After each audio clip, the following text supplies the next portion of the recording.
Hello friends, welcome to my YouTube channel mission English for all government exams. Friends, हम लोग pronoun पढ़ रहे हैं। पिछले वीडियो में हम लोगों ने पर्सनल प्रोनाउन के बारे में पढ़ा था। आज हम लोग डिस्ट्रीब्यूटिव प्रोनाउन के बारे में पढ़ेंगे। दोस्तों, ये जो हमारा डिस्ट्रीब्यूटिव प्रोनाउन है, ये भी एग्जाम की पॉइंट्स ऑफ व्यू से वेरी इंपॉर्टेंट है। जैसे हम लोगों ने पिछले वीडियो में पर्सनल प्रोनाउन भी पढ़ा था, वो भी एग्जाम की पॉइंट्स ऑफ व्यू से वेरी इंपॉर्टेंट था। जो भी साथी हमारी उस वीडियो को नहीं देखते हैं, वो डिस्क्रिप्शन बॉक्स में हम लिंक दे देंगे, वहाँ पर जाकर आप उसको वॉच कर सकते हैं। तो चलिए, हम ज़्यादा समय न लेते हुए शुरू करते हैं। आज का सेशन डिस्ट्रीब्यूटिव प्रोनाउन है। डिस्ट्रीब्यूटिव प्रोनाउन को हम हिंदी में विभाग सूचक सर्वनाम कहते हैं, जो कि हमको प्रत्येक होने का बोध कराता है। जैसे हम यहाँ पर शुरू करते हैं आज का सेशन। वह प्रोनाउन जो वाक्य में आए हुए व्यक्तियों या वस्तुओं में से प्रत्येक का बोध कराता है। वह प्रोनाउन जो वाक्य में आए हुए प्रत्येक वस्तुओं का बोध कराता है, वस्तुओं या व्यक्तियों का बोध कराता है, वह हमारा डिस्ट्रीब्यूटिव प्रोनाउन कहलाता है। जैसे इसके मतलब कौन कौन से डिस्ट्रीब्यूटिव प्रोनाउन हो सकते हैं, वह है ईच है, आइदर है, नाइदर है। इन्हें हमेशा सिंगुलर माना जाता है। इसके साथ सिंगुलर वर्ब का प्रयोग किया जाता है। हमारे तीन है, ईच है, आइदर है, नाइदर है। इसको हम सिंगुलर मानते हैं और इसके साथ हम सिंगुलर वर्ब का प्रयोग करते हैं। जब ईच, आइदर, नाइदर का प्रयोग सिंगुलर नाउन के पहले होता है तो इसे हम डिस्ट्रीब्यूटिव एडजेक्टिव कहते हैं। लेकिन जब इसके बाद प्लूरल नाउन का प्रयोग हो तो इसे हम डिस्ट्रीब्यूटिव प्रोनाउन कहते हैं।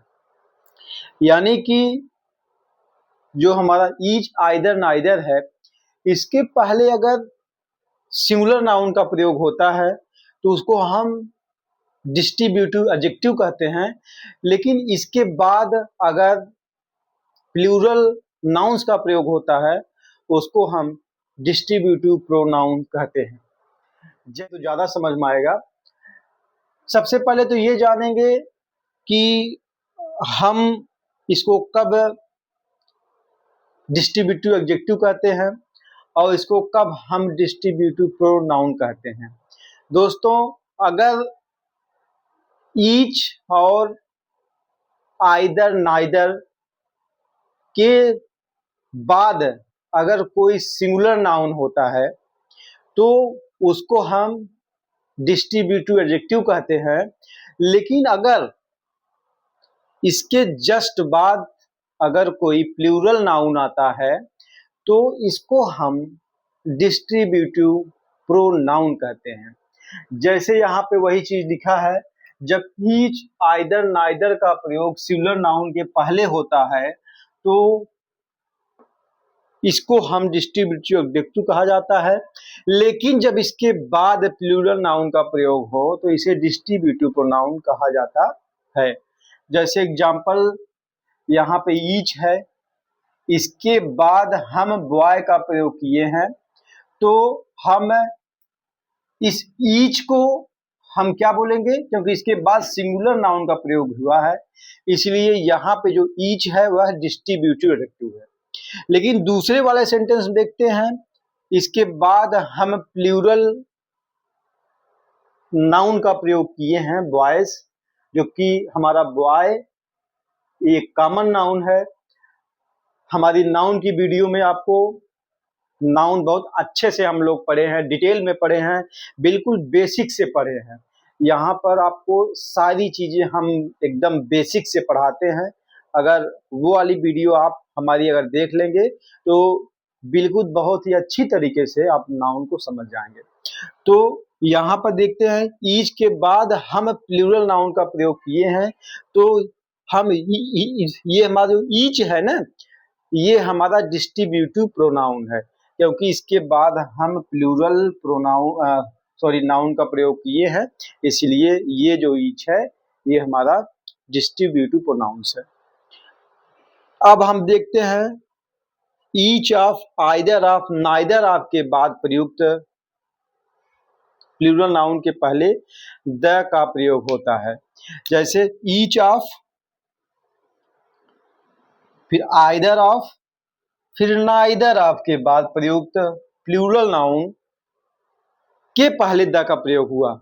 जैसे यहाँ पे इसके बाद हम प्लूरल नाउन का प्रयोग किए, तो इसके जस्ट पहले हम द का प्रयोग जरूर करते हैं, ये इंपॉर्टेंट है। चलिए अब हम देखते हैं ईच, आइदर, नाइदर, एनी, यहां पर आते हैं। ठीक, each, either, neither, any, anyone, none, इनके साथ हम हमेशा सिंगुलर प्रोनाउन का प्रयोग करते हैं। इसके साथ हम हमेशा सिंगुलर प्रोनाउन का प्रयोग करते हैं। इसके लिए हम मेल के लिए जब हम इसका मेल के रूप में प्रयोग करेंगे तो उसके लिए जब हम प्रोनाउन लगाएंगे तो ही लगाएंगे, ही, हिम, हिज और हिमसेल्फ।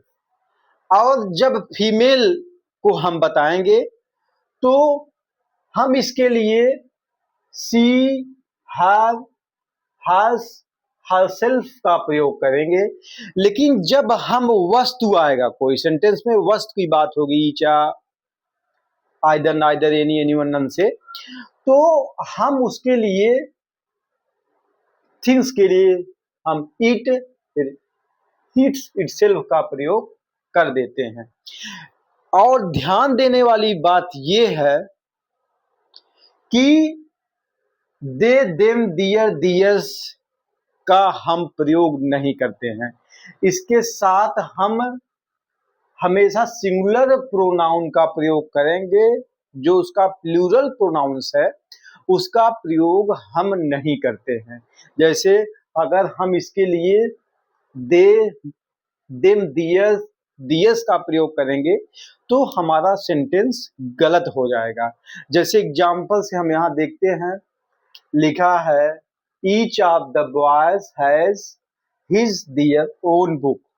जब सेंटेंस में, जब किसी भी सेंटेंस में आपको दियर लगा के आपको एग्जाम में दे देगा, आपको वहां पे करेक्ट करना होगा। वहां पे 4 ऑप्शन आपको देंगे, यहाँ पे फिल इन द ब्लैंक्स कर देगा, उसमें 4 ऑप्शन देगा, उसमें मान लीजिए हिज लिख दिया, दियर लिख दिया, फिर अस लिख दिया,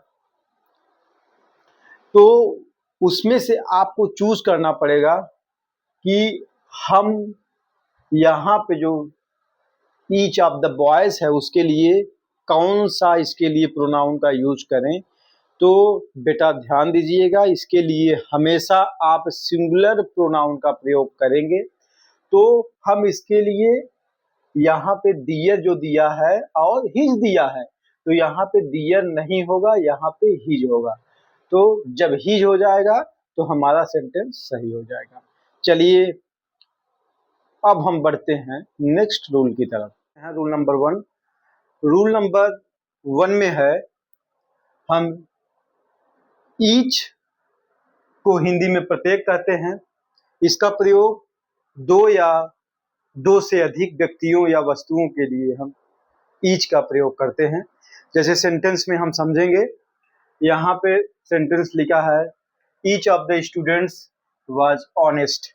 यहाँ पे हम 2 स्टूडेंट्स की बात कर रहे हैं, इसलिए हम यहाँ पर ईच का प्रयोग किए हैं।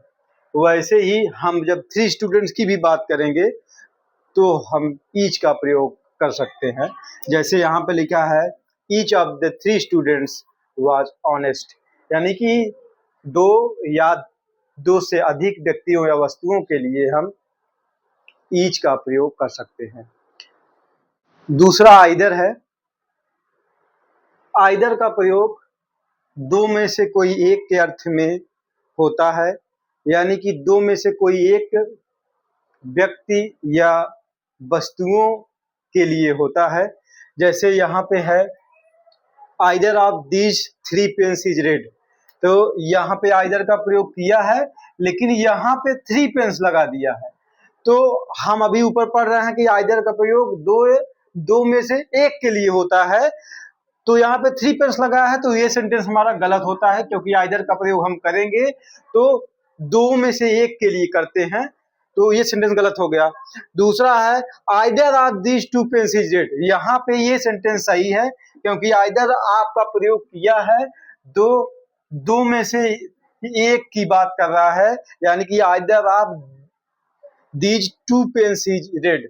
इसमें से जो एक पेन है वह पेन रेड कलर की है, तो इसमें 2 में से एक की बात करेगा तो हम आइदर का प्रयोग करते हैं। ठीक, और हम लोगों ने ऊपर पढ़ा था जो ईच का प्रयोग था, ये 2 या 2 से अधिक के लिए किया जाता था। लेकिन 2 या 2 से अधिक व्यक्तियों वस्तु एक के अर्थ में हम एनी का या एनी वन का प्रयोग होता है, आइदर का नहीं। जैसे यहाँ पे सेंटेंस लिखा है he has bought either of the 4 books। यहाँ पे either of the 4 books लगाया गया है, तो हम either of का प्रयोग नहीं करेंगे।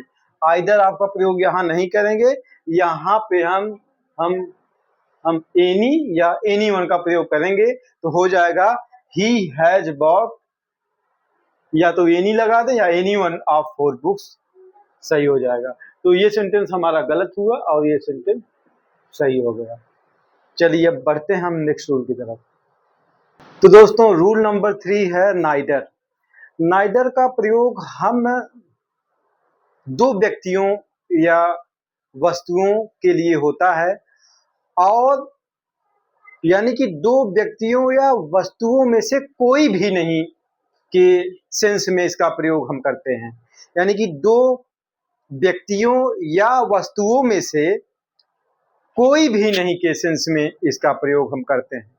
जैसे none of these 2 girls is active. यहाँ पे 2 गर्ल्स की बात हो रही है, तो 2 में से कोई नहीं के सेंस में हम नाइदर का प्रयोग करते हैं, जबकि यहाँ पे हम नन का प्रयोग किए हैं, जबकि हम बात कर रहे हैं 2 गर्ल्स की।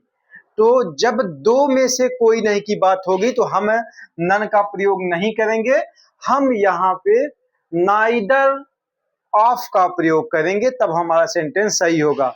जब कॉमन एरर्स में ऐसे आपको बना कर दे देगा, यहाँ पे नन लगा देगा और बात करेगा 2 गर्ल्स की। जब आपको रूल आप पढ़े रहेंगे तो आप आसानी से टैकल कर पाएंगे। तो यहाँ पे जो नन लगाया गया है, यहीं पे हमारा सेंटेंस गलत होता है। सेंटेंस होगा neither of these 2 girls is active. तो ये सेंटेंस हमारा गलत हुआ और ये सेंटेंस हमारा सही हुआ। लेकिन हम नन का भी प्रयोग करते हैं जहां पे 2 से ज्यादा संख्या हो, यानी कि बहुत सारे लोग हों, उनमें से कोई किसी काम को नहीं करेगा। ये भी निगेटिव ही बताता है, वहां पे नन का प्रयोग करेंगे। लेकिन 2 या 2 से अधिक व्यक्तियों या वस्तुओं में से कोई भी नहीं के लिए हम नन का प्रयोग करते हैं। जैसे एग्जांपल है none of the 5 students is laborious. यहाँ पे 5 स्टूडेंट्स की बात हो रही है और उसमें से कोई भी लेबोरियस नहीं है, यानी कि 2 से ज्यादा की जब निगेटिव सेंस में हो, यानी कि नकारात्मक वे में हो कि इनमें से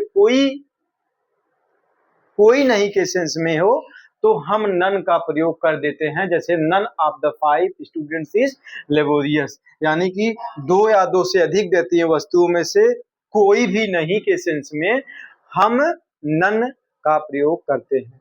चलिए दोस्तों, आपको हमारा ये सेशन आज का कैसा लगा? अगर अच्छा लगा हो तो हमारे वीडियो को लाइक करिए, सब्सक्राइब करिए, कमेंट करिए, शेयर करिए। Thank you.